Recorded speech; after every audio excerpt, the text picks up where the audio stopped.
Hi, this is Watson from 911 Studios, and today we're going to look at the BISSELL Cleanview Bagless Vacuum Cleaner 2486, seen here in orange. You can also get this bundled with 2 extra belts and an extra filter, or the vacuum plus a hand vacuum. It's got 15,000 ratings on Amazon with an average of 4.7 out of 5 stars. Excellent. Stands at about 44 inches tall and has OnePass technology with powerful suction and innovative brush design to clean on the first pass.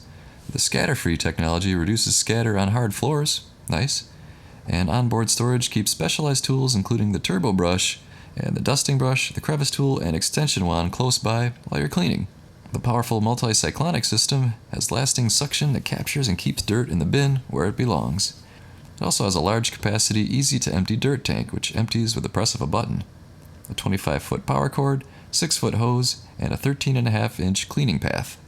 And let me share with you a quick question and answer. Does this have a HEPA filter? And the answer is it does have a HEPA filter, which is found below the canister. I took mine out and examined it yesterday. It's the model 1604130, and it's also available on Amazon if you need a new one. Well, there you go. Order this top-rated BISSELL vacuum cleaner today on Amazon Prime for free shipping and free delivery. You and your floor are gonna love it.